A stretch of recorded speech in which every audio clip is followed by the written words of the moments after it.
Episode 1 of Bon Appetit, Your Majesty begins during the Joseon period. A woman named Young Ji-young is taken to King Yi-hyun, where the guards ask the king to sentence her to death. However, they are surprised when the king appoints her as the head chef of the royal kitchen instead.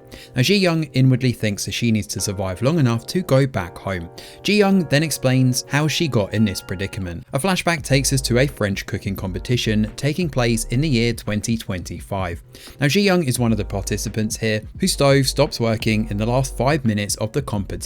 She simply creates a makeshift stove from rice straw and finishes cooking just in time. The task here was to cook a royal meal, and she made a venison steak dish from King Yi-hyun's reign during the Joseon era. The dish wins her the competition, which means she will now be the head chef at a Michelin 3-star restaurant. After the competition, Ji-young shares the good news with her father on the phone. He then tells her that a professor friend of his in Paris is sending her a book from the Joseon era for her to deliver to him. Ji-young receives the package and then gets on her flight back to Korea. However, a passenger spills coffee on the package. Ji-young rushes to the toilet to try and fix the damage on the book, which she sees is actually an old recipe book. She reads an inscription on the back where the writer wishes for his loved one to come back to him. At the same time, however, there's a solar eclipse going on outside. This makes the book begin to glow, and Ji-young finds herself sucked into a vortex that drops her in the middle of a forest. She lands in an animal trap of all places and ends up caught in a net, hanging from a tree. Meanwhile, King Yi-hyun is on a hunt in the forest and shoots a deer. Shang-yeon, a chief eunuch, warns him about the rebels who attacked him in the forest the last time, but Yi-hyun doesn't seem concerned. Back in the palace, his grandmother, Queen Dowager Inju, and Yi-hyun's consorts worry about the king being on a hunt during the solar eclipse, since that time period is generally spent on a ritual. Elsewhere in the woods, Ji-young wakes up in the net and panics. Yi-hyun is chasing a fox when his arrows pierce the net and it lets Ji-young out. Now Yi-hyun comes by her and thinks she's a Gwynyo, which is a female ghost.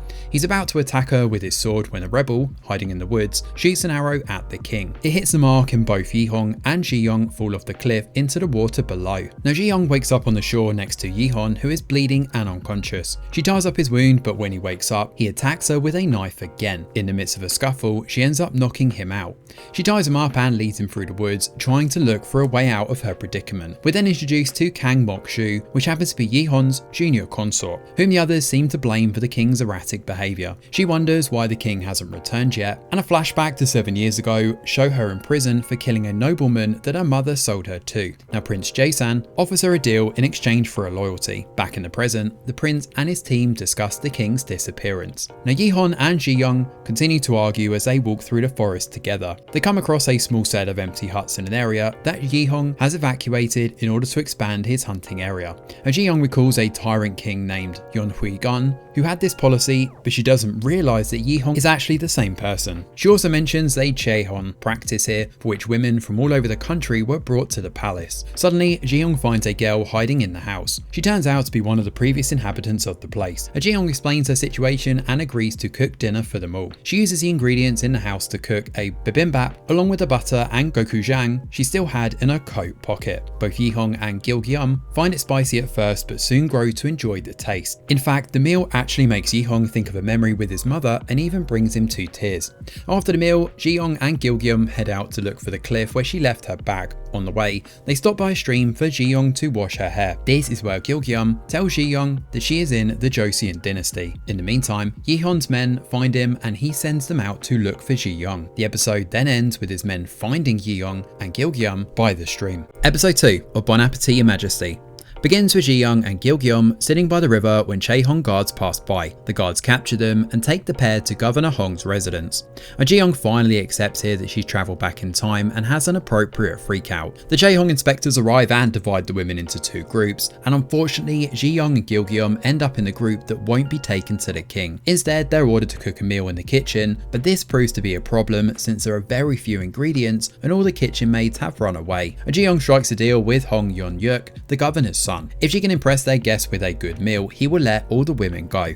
He agrees and informs her that the guests are Im Song-jae and his father Im So-hong. He describes them as menaces who always find fault in the food, so it's basically like cooking for Gordon Ramsay. Ji-young takes on the challenge and decides to cook a steak, but unfortunately the meat is very tough and she's forced to engineer the sous vide process to get it tender. Meanwhile, Yi-hyun finds Ji-young's scrunchie by the river and realises that she's been taken as part of the Chaehon. Elsewhere we learn that Hong Yeon-yuk Yuk sent his daughter Mi Hyang away with her nanny out of fear that the Chae Hong will take her. Now Song Jae and his father soon arrive, where the former inspects the girls chosen for the Chae Hong and rejects most of them. Dinner is then served, but Song Hae and So Hong complain that they've only been given a few measly pieces of meat. Now Yeon Yuk gets all the cooks out and blames them, but Song Jae offers a surprise by having his men bring Mi Hyang out, whom he captured as she ran away. Now Governor Hong is incensed but ultimately powerless. Ji Young asks the lords to at least taste the food and agrees to give up her life if it's not good. If it is good though, they agree to let all the women go. They do so, and while it's obvious they love the food, Song Jae lies and says it's tasteless. As the cook, Ji Young is dragged away to be punished. Suddenly a voice rings out demanding they stop, and it happens to be none other than Yi Hong. Ji Young realizes he was telling the truth all along and laments the way that she treated him. Since he heard her saying there was nothing wrong with her cooking, he decides to be the judge. He takes a bite and clearly enjoys the dish, particularly a powder she created to replicate MSG. She realizes he is a true gourmet. Yi Hong then asks her a string of questions about her background and where she's from. She decides to take a chance and tells him she's from the future. Naturally, he just thinks she's lost her mind, but he then orders Song Jae to take Ji Young and Mi Hyang to the palace the next day. Recalling her history, Ji Young remembers that the Mi Hyang incident is what sparked the Gapshin literati purge, during which Yi Hong executed officials involved in his mother's death. Now Yi Hong dismisses everyone but Governor Hong, who stays behind. He tells Yi Hong that he's neglecting the state and wrapping himself up with women, which is why his subjects are dissatisfied with him. We then learn that Yi Hong is doing this to take revenge, since the governor was involved in Yi Hong's mother's death. He now exiles the governor for blasphemy against the king. Now back in chains, Ji Young tells Gilgyeom that she's from the future, and to her surprise, Gilgyeom actually believes her. She realizes it was probably because of the old cookbook, which is still in her bag, hanging off the side of the cliff. Elsewhere, Song Jae approaches Yi Hong. He tells Song Jae to let all the women, including Mi Hyang, go since he'd got his revenge on her father. Their conversation reveals that the entire Chae Hong was part of Yi Hong's plan to avenge his mother. Meanwhile, Hong Yeon Yuk keeps his promise and lets Ji Young and Gilgyeom go. As the women walk through the woods, Ji Young tells Gilgyeom to come with her to the future since she has no family in this time period. They reach the cliff and search for Ji Young's bag, but Yi Hong, who learned they ran away, catches up with them. Now Ji Young begs him to let her take her bag back, and he has a guard fetch it but promptly throws it over the cliff anyway. She says she'll do anything to get it back, which seems to pique Yi Hong's interest. The next thing we know, the two girls are taken to the palace in the Joseon version of handcuffs. Elsewhere, Mokshu and Prince Jaesan discuss the prince's plan to overthrow the king. Now Prince Jaesan suspects one of his people of acting in haste and says he is having him followed. Now Jaesan also tells Mokshu that the king is bringing a woman, which seems to get in her head. While being taken to the palace, Ji-young wonders if she prevented the Gapshin literati purge since the king is no longer taking Mi Hyung with him. The party reaches the palace where Mokshu gives Yi Hong a warm welcome. He shows her Ji-young as well, calling her Gwyn Yo, and insinuating that he has great plans for her talent. Ji-young remembers Mokshu as the person who wrapped the king around her finger and caused all sorts of tyranny. The episode then ends with Yi Hong promising Ji-young that she will end up begging him for death. Episode 3 of Bon Appetit and Majesty begins with Yi Haeon telling Ji-young that he's sending her to a very special residence, which turned out to be a makeshift prison inside the palace. Meanwhile, consort Kang Moksha watches the palace doctor take the arrowhead out of Yi Haeon's body and steal it when he's not looking. While talking to the doctor, Yi Haeon realizes Ji-young saved his life by stopping the bleeding on his wound. Later, consort Kang sends the arrowhead to Prince Jaesan. In the royal kitchen, we're introduced to Chef Yom and Chef Mayang, who are competing for the position of chief royal cook after the death of the previous one. Elsewhere, Dowager Queen Inju wonders if her grandson is taking revenge for his mother. Consort Kang calls Song Jae to her quarters and questions him about the Chae Hong as well as about Ji-young. After he leaves, Song Jae tells his father that he's tired of being ordered around by consort Kang. He suggests they manipulate Ji-young to their benefit instead. That night, a masked man lets Ji-young and Gilgyeom out of their prison. As they run away, the man leads them into an arena where a group of masked men are dancing and singing. One of them turns out to be Yi Haeon himself, who arranged all of this to trick Ji-young. He introduces Gongil, a jester who pretends to lead the girls away. Now Gongil takes his pay and leaves, but not before reading a secret message from the king that orders him to find out who tried to kill him in the woods the other day. When Ji-young keeps mouthing off to the king, he threatens to brand Gilgyeom with iron. In her desperation, Ji-young promises promises to not run away from the palace, and Yi Haeon then declares that he's hungry and tells Ji-young to cook him a meal. Now Chief eunuch Chang Seong takes the girls to the royal kitchen, where all the male cooks are surprised that a woman will be in charge of the meal. They leave the kitchen in protest. After learning that there's deer meat from the king's recent hunt, Ji-young decides to make deer steak. After a quick cooking sequence, Ji-young serves the king his food, introducing him to haute cuisine from France.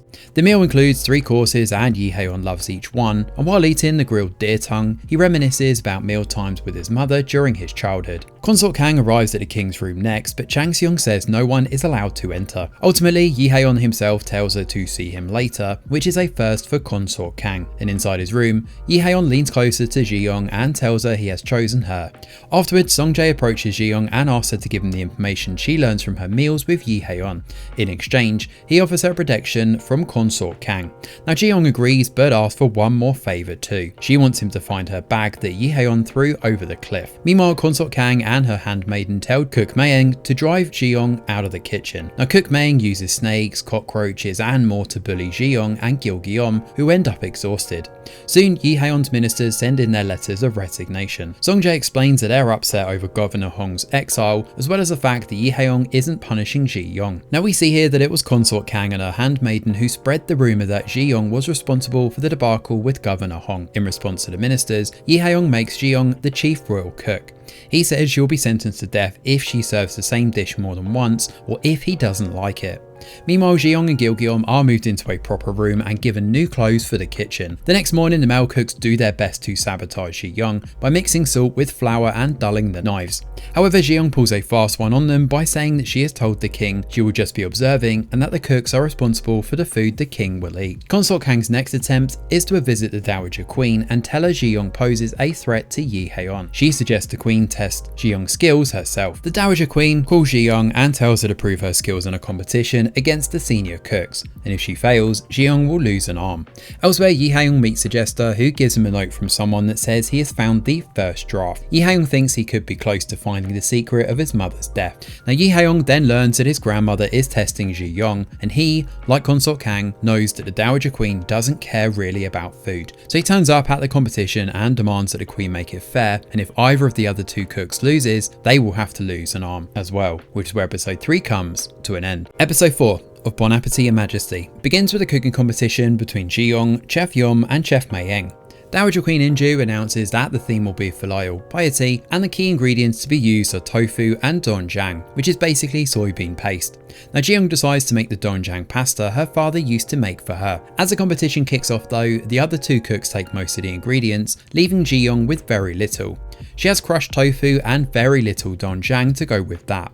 She also grabs some spinach, which she knows has only been recently introduced to the country. Eunuch Yoon gives Ji-young some doenjang, even though it's not as good as the one the other cooks are using.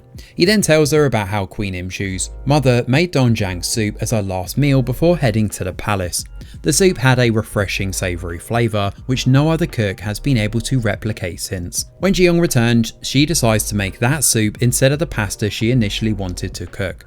While cooking, she realises which ingredient could add the refreshing savoury flavour to the soup. She tries to go out to get the ingredient, but the guards don't let her. Yi Haeon says she can go, but if she now loses, she will lose both arms instead of one. However, a lot of time has passed, so Ji-young asks Gil-geom to get the ingredient instead, prompting her to run out. On her way back, Consort Kang's handmaiden, Ju-wo, knocks Gil-geom down. But sometime later, Gil-geom does make it back to the competition and hands Ji-young a basket. As Ji-young cooks, the royals are suspicious of her use of spinach since they haven't eaten it like that before. Soon the time is up and the cooks present their dishes. First is Chef Mayeng's dumplings wrapped in fish. Everybody loves it, but Yi Haeon says it's a shame he used the doenjang only for the dipping sauce. Next is Chef Young's tofu, yeonpatang, which involves pan-fried tofu and soup. Finally, it comes to Ji-young's turn. The royals are surprised to only see doenjang soup served to them. However, the very first taste has them all surprised. The Dowager Queen remembers the last meal her mother made for her and is even brought to tears. The secret ingredient turns out to be clams. Queen Inju is also pleasantly surprised when Ji-young explains that spinach is actually good for her health. As a result of all this, Ji-young is declared the winner. However, Yi Haeon hasn't forgotten his promise and orders his men to cut off the other cooks' arms. Ji-young interrupts though and tells Yi Haeon that cutting a cook's arm is equivalent equivalent to killing them. Even Queen Inju chimes in and said she only really organised the competition to scorn Ji Yong. As everyone begins to ask for mercy, Yi Hae-yong experiences a dizzy spell but catches himself. He agrees to spare the cooks and tells them to learn from Ji Yong. Later, Queen Inju and the other consorts discuss whether Yi Hae-yong knows what happened to his mother. The conversation reveals that she was deposed and poisoned. Ji Yong returns to the kitchen where the other two cooks thank her for saving their lives. Now Gil-geom then tells her that someone knocked her out, but Gong-gil saved her, which is how she could get back to the competition. The girls also get a visit from Song-jae here, who tells Ji-young that she didn't simply survive based on her skills. Now Yi Hae-on helped her, but Song-jae doesn't really explain this much further. Yi Hae-on goes to Consort Kang's quarters next and accuses her of going after Ji-young. She tells him that he's gotten distracted from the search for his enemy, the person who got his mother killed. Suddenly the king's dizzy spell returns and he stumbles to his quarters. Elsewhere, Prince Jae-san learns that it was director Kim Yang-song who acted in haste. Despite Jae-san's orders to wait, he hired an assassin to attack Yi Hae-on. Jae-san's informer reveals that the assassin was an agile masked man, a hint that it was none other than Gong-gil himself. When Ji-young arrives at the kitchen, Eunuch Yoon informs them that the king is having one of his fits. She learns that his fits are dangerous times during which Yi Hae-on lashes out at everyone around him.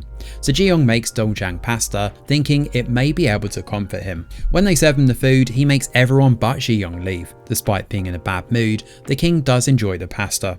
Ji-young explains that her father would make this for her when she was upset. As they talk about her father, Ji-young once again says she's from the future and needs the book in her bag in order to get back.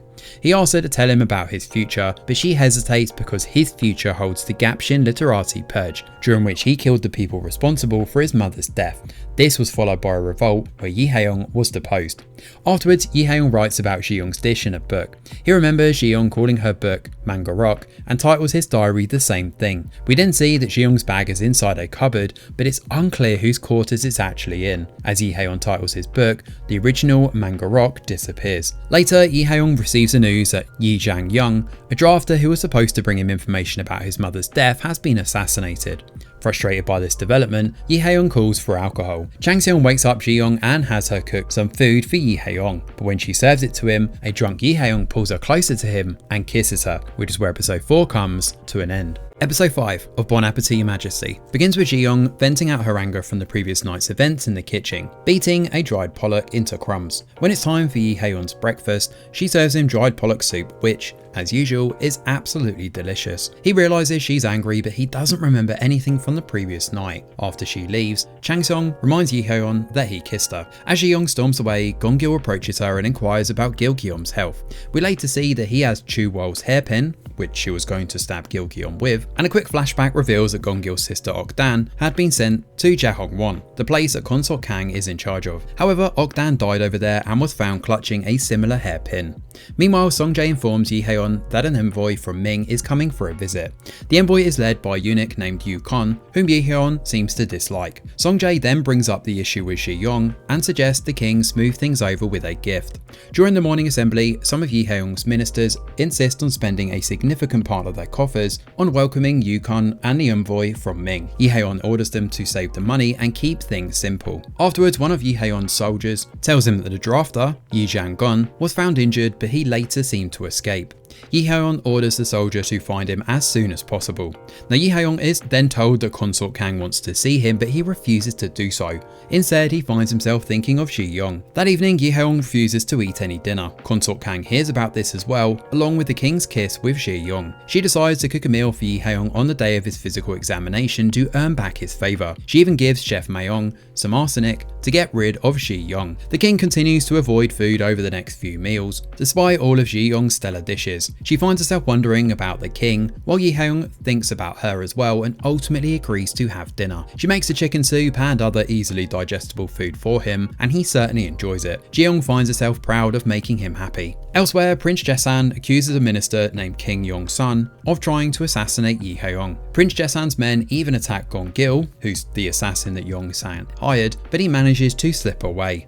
The day of the king's physical examination arrives, and Eunuch Yoon tells Ji-young that Prince Jae-san Jae-san will be arriving at the palace to examine the king's physical health. Now, Consort Kang tells Chuwol to let the kitchen know that she will cook and serve him food after the examination. Chuwol arrives at the kitchen and tells Chef Mayeng to follow Consort Kang's recipe so that she can serve the meal herself. He conveys this news to the rest of the cooks, but Ji-young insists on cooking her version as well. She and her team make fried pork cutlets, which happen to be a type of schnitzel. After Prince Jae-san's examination of the king's health, both Consort Kang and Ji-young turn up with both of their dishes. Now, Consort Kang's cold chicken soup does well, but not as well as Ji-young's schnitzel, for which Lee Hae-young and Prince Jae-san wipe their plates clean.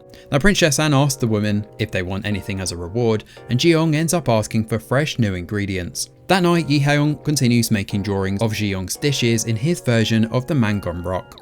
Elsewhere, Im, Song-jae and his father discuss their plan to bring Lee Hae-young and Ji-young closer to each other. Now, Song-jae reveals that he found Ji-young's bag and will advise the king to give it to her as a gift. He later does so, handing the bag to Lee Hae-young. Song-jae then informs Lee Hae-young that the Min chief envoy Yu-kung is travelling with sports 3 first-class cooks. Now, Song-jae assumes that he wants to please Lee Hae-young with good food and probably wants to ask for something. But the following scene displays the talent of those 3 chefs and reveals that Yu-kung does not like Korean cuisine. Meanwhile, Lee Hae-young takes Ji-young to the Jangwon-so, a greenhouse where different fruits and vegetables grow. She's delighted, particularly when she finds chilies growing in a patch labelled poison.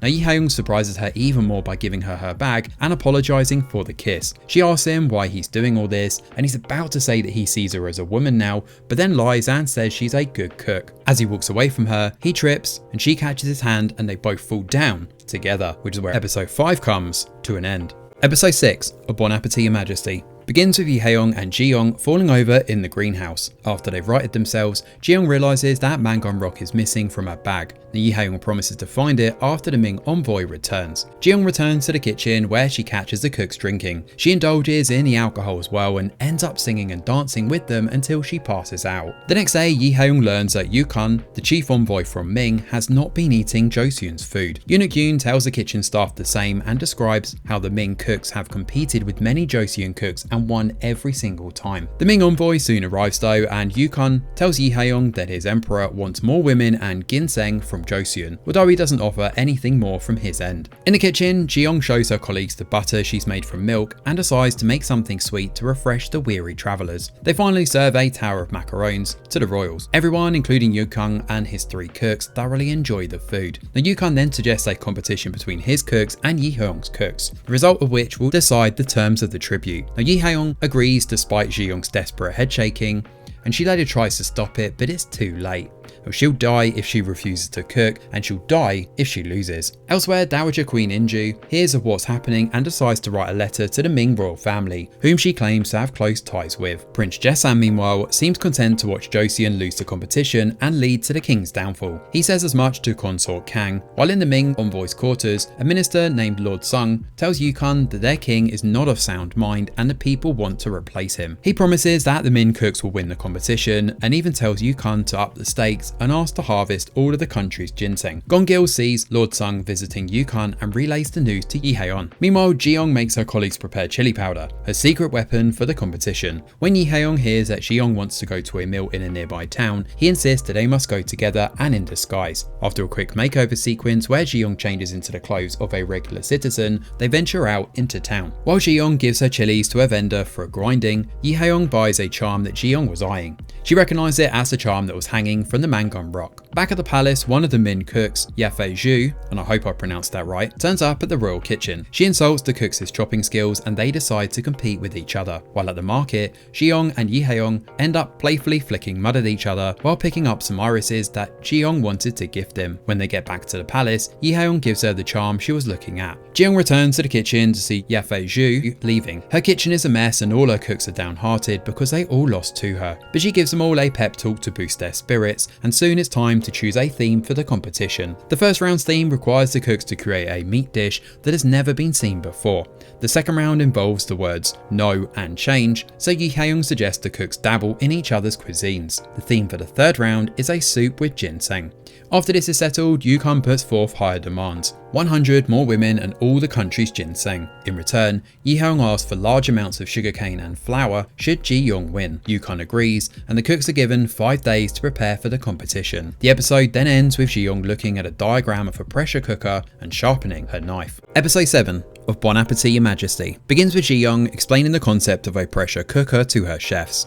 From her experience as a cook in the present, she says they should plan all 3 rounds of the competition in advance. For the 3rd round, which requires a soup, she plans to make a golgai sam gotang, which involves a stuffed chicken and broth cooked in a pressure cooker. Ji-young then asks Yi-hyung to help her find Jang Young-sil, a reference to a real engineer and innovator in Korean history, to make this pressure cooker. Well, he isn't around anymore, but his descendant Jang Chung-sang is. Yi-hyung allows Ji-young to go to town, accompanied by Song-jae, to meet with Chun Se-young, as well as collect fresh ingredients for the competition.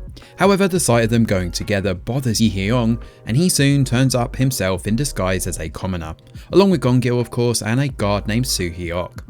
Yi-hyung sends Song-jae back to the palace, where he and his father tell the other ministers that the king is unwell. However, the truth of the matter reaches Prince Jaesan. Sensing a vulnerability, Jaesan decides to test out the ability of his troops, which have been training in secret. He orders them to kill Ji-young. The travelling party finally reaches Jang Chung-se-young's house, where they pretend Yi-hyung is Song-jae.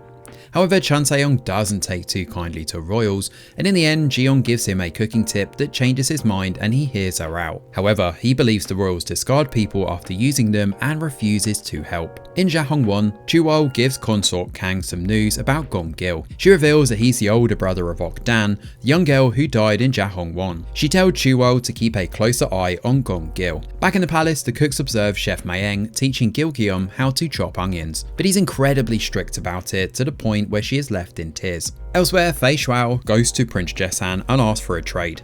The day after their trials with Chun Se-young, it starts raining. This gives Ji-young an idea.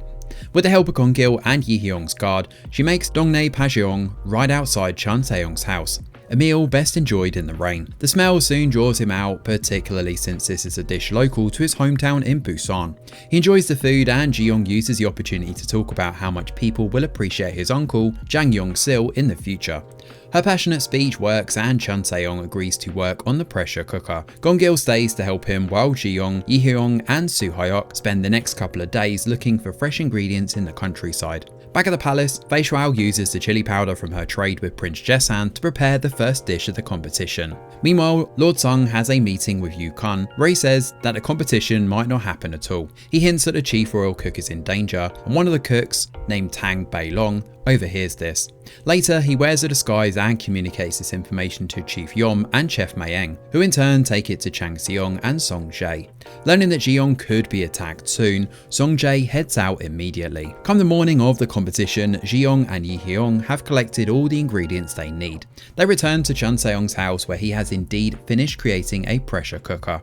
However, Prince Jaesan's assassins surround the house, but luckily Chun Se-young's inventions warned them in advance. A fight ensues, and in the midst of it all, Ji-young loses the lid of the pressure cooker. Chun Se-young assures her that he'll get it to her by the time she needs it, and tells them to run away for now. The assassins stay on their heels, and in the end it's Song-jae's arrival that saves them. However, Ji-young injures her hand and faints in the process. When Ji-young awakens, she insists they hurry to the palace for the competition despite her injured hand. Meanwhile, Yukon and the others at the palace get impatient. Tang Bei-long convinces them to wait a few more hours, and by then Ji-young and the others return to the palace, ready for the cooking to begin. Episode 8 of Bon Appetit, Your Majesty begins with the first round of the competition between the Ming and Joseon chefs getting underway. The theme requires them to make a meat dish that has not been seen before. Now, Ji-young and her team set to work on their braised pork ribs, while the Ming cooks make a dish with diced chicken. However, Ji-young's team get a shock when they realise their chili powder is missing. Without this key ingredient, Ji-young changes the dish to a beef bourguignon. As the competition continues, Fei Shuao brings out the chili powder and makes a sauce called Lei Yu. Ji-young suspects she's taken their chili powder, but soon it's time for Yi-hyung and Yukon to taste the dishes. Now, Ji-young's dish is received very well indeed, and she explains that while this is a new dish to this era, it's also a dish she will never receive. This is because it is traditionally made by mothers for their children in France, and Ji-young lost her mother a long time ago. Now, Fei Shuao's dish, which turns turns out to be none other than Kung Pao chicken, is also enjoyed by the royals. Yukon in particular praises her creation of the new sauce called Lei, but before the royals can reveal their scores, Xiong asks to taste the Ming's dish. After some argument and back and forth, she's given permission and she realises that Fei Shuao indeed took their chili powder. Now Fei Shuao claims that she got it through legitimate means and reveals that she traded for it with Prince Jesan. Jesan is forced to give Yi Hyong an explanation and he claims he didn't know that Xiong needed it. However, Tang Beilong is angry that his niece knew it was a key ingredient for the other side and took it anyway. It's unfair and he admits defeat for the Ming in this round. Yukon protests this and Yi Hyong eventually suggests a tie because the issue with the chili powder. He also gives the Ming envoy an advantage. If all 3 rounds end in a tie,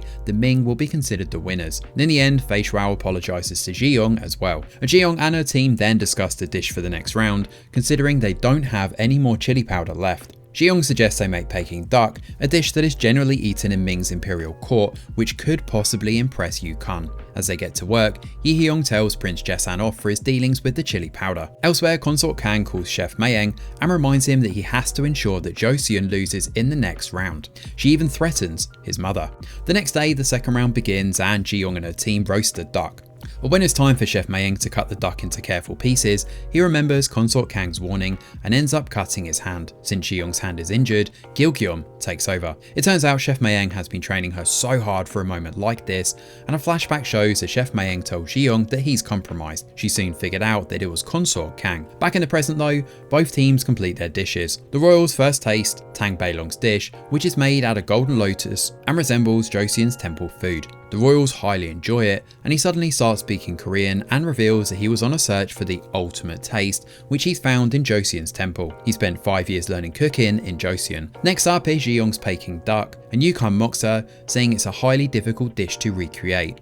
But he's soon forced to eat his words though, as he and Yi Hyong both thoroughly enjoy the dish, and it even brings tears to Yukon's eyes. After this, both royals write their scores, and the episode ends just before those are revealed. Episode 9 of Bon Appetit, Your Majesty begins with the revealing of the scores for the second round of the cooking competition. While Yi Hyong has given the Mings a score of 8, Yukon has given the Joseon cooks a measly 1. Now Yi Hyong is obviously furious and calls Yukon out on his full score. He then suggests the cooks score their own dishes, but the chefs on both sides believe they can't pass judgment on their own creation. Eventually, Yi Hyong concedes and declares the round a tie. Afterwards, Yi Hyong calls Xiong for a meeting with him, but uses the opportunity to give her a cup of tea and allows her to rest. He admits it was a mistake to rest the future of a kingdom on a competition and suggests calling the third round off. But Xiong says they should finish what they've started and assures him she will do everything she can to win. He also has his healers fix the injury on her wrist. Now the third round of the competition begins, and Xiong and her team set about preparing the bulgogi samgyetang, which involves stuffing a chicken with ginseng and cooking a broth. However, the whole thing rests on the pressure cooker, and Jang Chun-seng has yet to arrive with the lid. Now Xiong is about to resort to her plan B when Chun-seng arrives on a makeshift aeroplane just in time to give her the lid. On the Ming side of the kitchen, they're using rare ingredients such as deer tendon, lion's mane mushroom and sea cucumber. It's a complicated dish that they're cooking, and it's known as boldoljang in Korea. Soon the time for cooking is up. Now the first dish to be tasted is Xiong's bulgogi samgyetang, and like always, the dish steals their hearts. When it's time for the Ming's dish, everyone wipes their bowls clean. To ensure a fair score, the royals tell the cooks to taste each other's dishes and give them scores. The issue with this though is that Kong Wenli, one of the Ming cooks, is unable to eat food. Apparently, he doesn't even eat his own dishes. Now Xiong wonders if he's an anorexic cook, and instead of letting him eat from a perfectly plated bowl, Xiong hands him a bowl with everything mixed in together. A flashback shows Wenli's grandmother doing the same thing when he was younger, and at present he finally takes a bite. He tears up in delight and thanks Xiong for bringing this taste to him again. It's then time for the scores to be revealed. The Joseon cooks give the Ming 27 points, but the Ming cooks give them 28 points.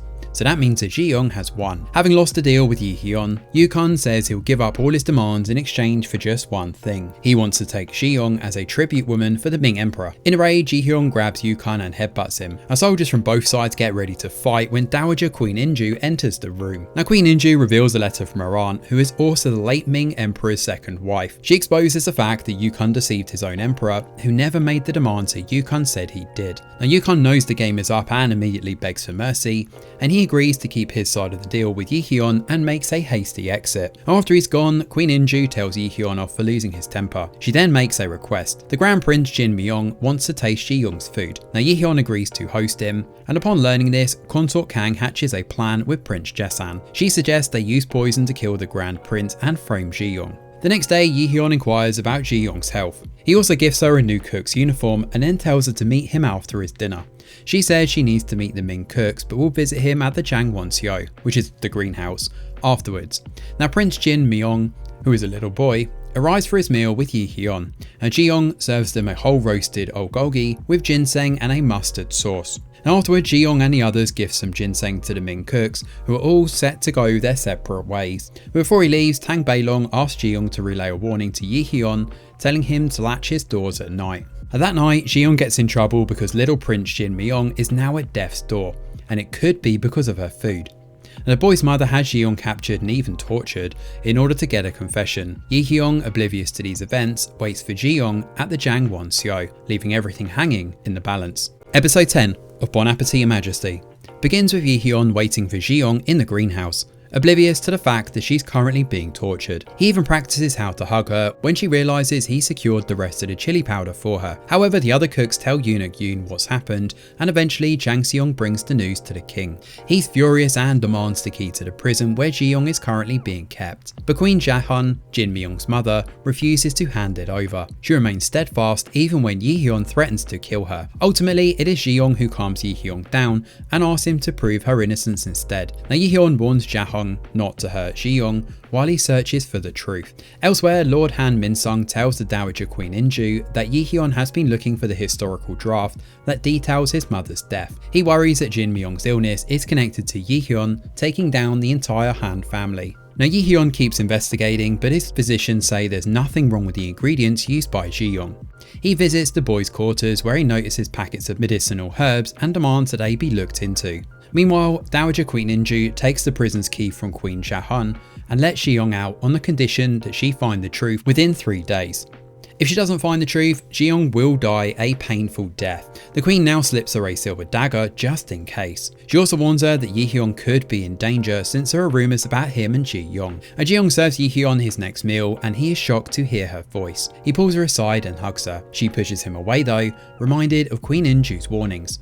But Yi Hyun is undeterred and he kisses her and tells her he likes her. Afterwards, Yi Hyun makes Ji Young have a meal with him and even takes the silver dagger away. They begin the investigation together, and on the first day, Yi Hyun finds a bitter tasting ingredient in Jin Myung's medicinal herbs. On the second day, Ji Young takes all the ingredients to her room where Gil smells something funny. She picks out the same bean-like ingredient Yi Hyun tasted and claims it smells of rat droppings. On the third day, Yi Hyun falls sick with the same symptoms as Jin Myung. Now when Ji Young describes what Gil smelled, the physician concludes that the beans are all Yong-gi, a medicinal ingredient made out of squirrel droppings. He says that when this is combined with ginseng, which was present in the food that both Yi Hyun and Jin Myung ate, it becomes a poison. Now Yi Hyun orders a physician to make an antidote as soon as possible. Song-jae looks into the physicians who prepared the boys' medicines and learns about Yo Bun, who added the Orjeon-ji to the herbs. However, no one has seen her in the last few days. So Yi Hyun sends Gong-gil to go and find her, and elsewhere, Consort Kang sends Chuwol to take care of the problem. Chuwol finds Yobun and is about to kill her when Gong-gil stops her. He accuses her of killing his sister and the two end up in a fight. Chuwol tells him the truth, and his sister tried to gain the king's favour and so incurred Consort Kang's wrath, leading to her death. Gong-il ultimately knocks Chuwol out and he asks Yobun for the truth. She blames Consort Kang but is about to mention Prince Jaesan when an arrow pierces her and she dies. Gong-gil chases the attacker, but to no avail. Of course, the attacker is one of Jaesan's men, whom we see reporting to him later on in the episode. Chuwol is taken to prison, but she insists it was her own idea, and Consort Kang had nothing to do with it. Now Yi Hyun confronts Consort Kang here, who claims innocence and challenges him to bring evidence. His conversation with Ji Young later reveals that she suspected Consort Kang and told Gong-gil to watch her movements closely. Soon the medicine is ready and served to the king. They take this medicine to Jin Myung, who immediately throws up. The physician says he lacks the energy to ingest the medicine. Ji Young realises he's going through hypoglycemic shock and proposes she make a nourishing meal for him. She and the other chefs cook a meal called Restaurant, made with nourishing ingredients. Now Yi Hyun even tastes the meal first to ease the queen's doubts, and she then feeds it to Jin Myung, who immediately shows signs of recovery. Afterwards, Yi-hyun tells Ji-young to come see him later. She assumes he's found the Mangon Rock, but instead of feeling happy, her heart aches. That night, Consort Kang meets Chuwol and tells her she will get her out. She then pulls out a knife and stabs Chuwol in the neck. Meanwhile, Yi-hyun meets Ji-young, decked up in the costume of a Jo-young-moo dancer. He plans to perform this for his grandmother's upcoming birthday, but wants to show her first. As she watches, she thinks of all the times they've spent together. Elsewhere, Jae-san takes his co-conspirators to a prison where he's holding Yi Jang-gun, the drafter who was supposed to meet Yi-hyun. What's more, he also has Yi-hyun's maternal grandmother in his capture. He points to the doll in the old woman's hands and says it holds the blood-stained cloth Yi-hyun's mother was wearing the day that she died. Jae-san plans to use this to trigger Yi-hyun during his grandmother's birthday, so he will unleash his rage on everyone, which will eventually lead to his downfall. Yi-hyun tells Ji-young he doesn't want her to leave, and he confesses that he knows she is from the future. He realised through all of her cooking. Despite that, he asks her to become his companion, gives her a ring, and leans in to kiss her. Episode 11 of Bon Appetit, Your Majesty begins with Yi-hyun giving Ji-young a ring and kissing her. But she pulls away and says she needs to leave since she's not from this time. She's not sure if she can leave her father and her career behind. He accepts her decision but makes her promise to come back when she can. She, in turn, makes him promise that he won't be a tyrant. Later, Yi-hyun draws the bibimbap that Ji-young first cooked for him in his version of the Mangon Rock. Soon it's time to prepare for Queen In-ju's birthday banquet. Ji-young ends up in a pickle though when she learns that the queen hasn't been eating meat, but a royal event of this stature requires the presence of said meat. She decides to use soy meat instead. In the Queen's quarters, Consort Kang tries to meet Queen In-ju for her birthday. However, she meets resistance from the other royal women due to her involvement in Prince Jin Myung's poisoning. Since the full truth isn't actually out yet, Queen In-ju allows her to be present at the event. Meanwhile, Prince Jae-san sets a trap for Yi-hyun with his co-conspirators. While Yi-hyun is getting ready for the event, Chang Seong informs him that Chuwol has taken her own life. Yi-hyun suspects Consort Kang and instructs Chang Seong to keep the news to himself for now. While Ji-young and the other cooks set up a soy meat, guzhou pan and eggplant pie for the event, Gil-geom sees a small package fall from Ji-young's dress. It turns out to have chocolates that she wants to give him later. The event kicks off and Queen In-ju is delighted with Ji-young's soy meat. Im Sung-jae then announces the event's next performance, which is a traditional dance called the Jo-young-moo. Two jesters begin the performance and the queen soon recognises one of them as Yi-hyun himself. She is delighted. However, Prince Jae-san's plan kicks off too. The drafter named Yi Jang-gun, whose family is being threatened by Jae-san, enters the palace after Yi-hyun's performance.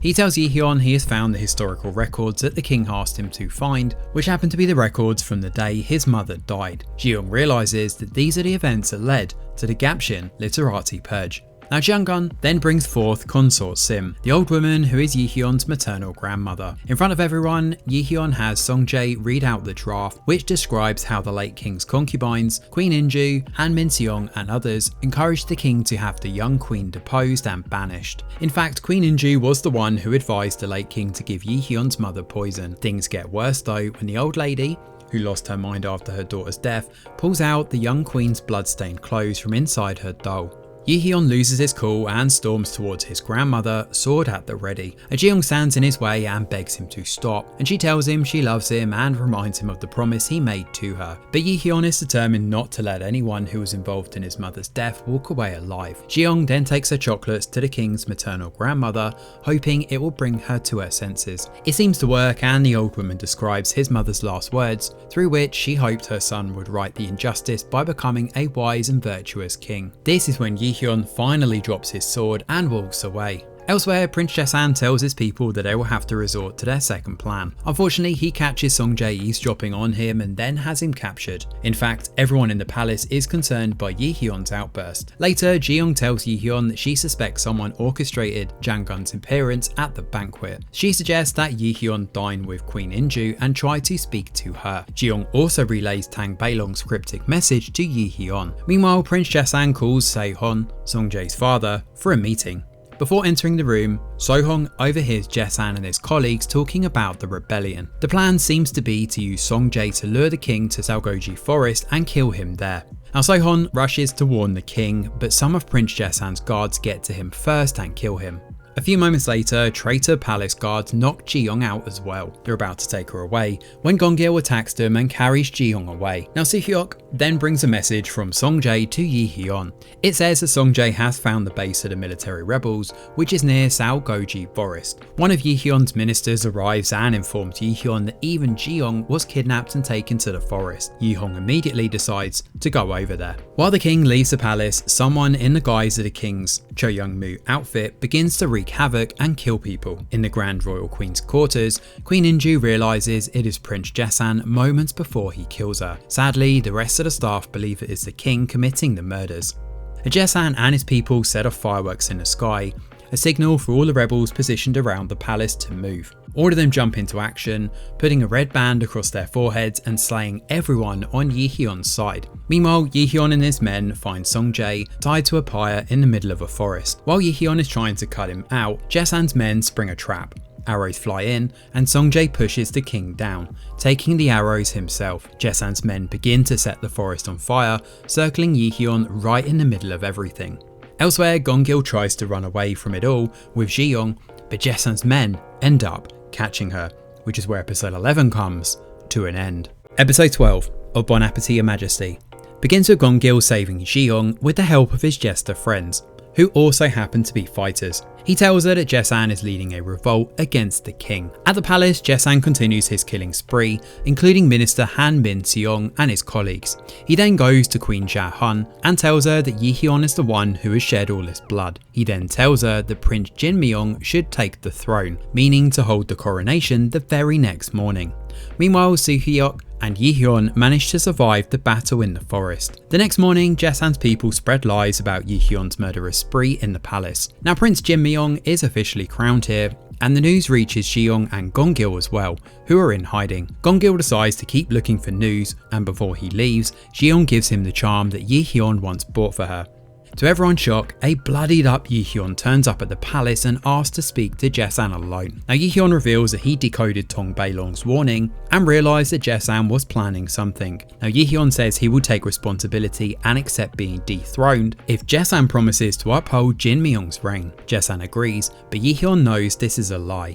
Now Yi-hyun is sent to jail, where Jaesan allows him to keep his version of the Mangun Rock. Now Yi-hyun writes the inscription on the last page, which Ji-young read way back in episode 1. Gong-gil then drops Ji-young's butterfly charm into his cell, so Yi-hyun knows she is still alive. Gong-gil takes the news to Ji-young, telling her that a king is set to be exiled. Ji-young knows from her knowledge of this time period that Yi-hyun dies soon after being exiled.